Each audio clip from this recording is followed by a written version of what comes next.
Hey guys, Murphy says here. I was asked by one of my subscribers to talk about DMOC and whether or not I believed it could come back off the list.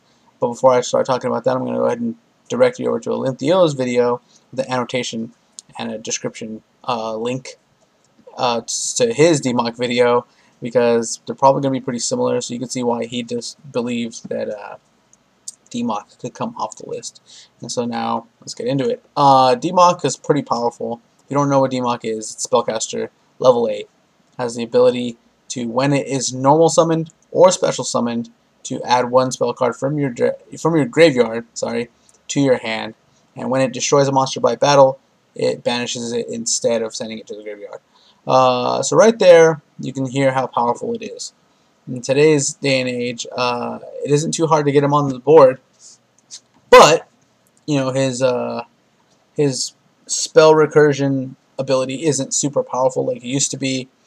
There aren't a whole lot of generic spells that he could just grab back that you would want that we don't already have in 3s and that aren't archetype specific.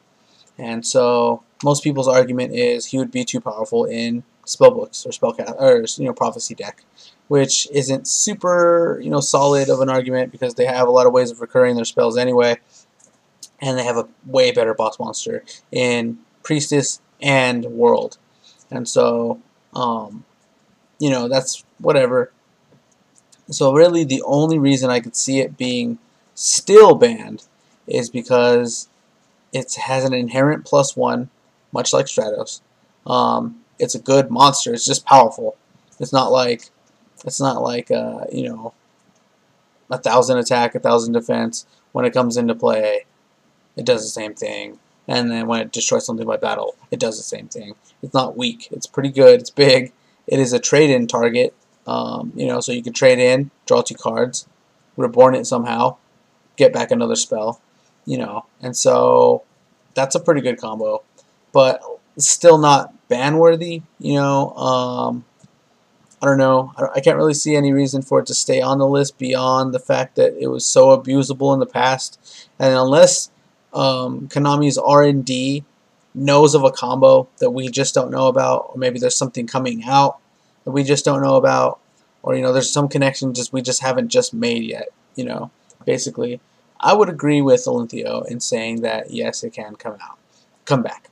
Basically, like Magician of Faith, people thought was too powerful. Konami's done a pretty good job of leveling the playing field for the most part, and she's back to 2 now and hasn't done anything. Nobody's done anything with, Magician of Faith. And so I think they would share the same fate. I think once DMOC does come back, it'll see little to no play, or it'll see a lot of play right at the beginning, and people will realize how bad it is right now. Don't get me wrong, it's a good beater. It banishes stuff. I guess if you could pump it, it can get over a lot of obstacles.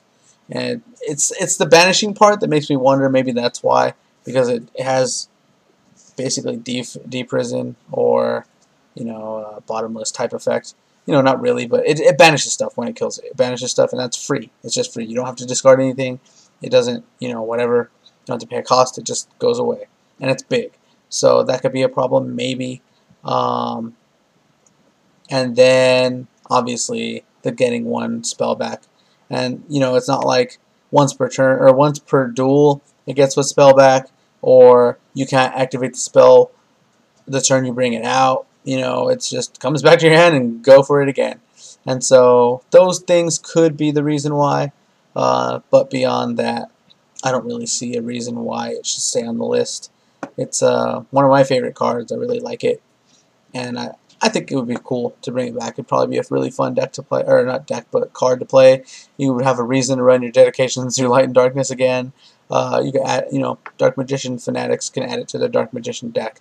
It fits the theme, and it would just make playing Yu-Gi-Oh! A lot more fun, I think, for people who remember playing back in the day when DMOC was around. As long as they keep the spell support as balanced as it is right now. Minus Soul Charge, I guess you could say. And even Soul Charge is pretty good. You wouldn't really want to get that back again after you use it. Unless you're only going like Soul Charge 1 dude, get it back with Dark Magician soul charge again for push or something. I don't know.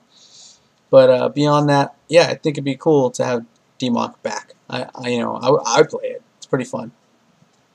But yeah, so let me know what you guys think in the comment section.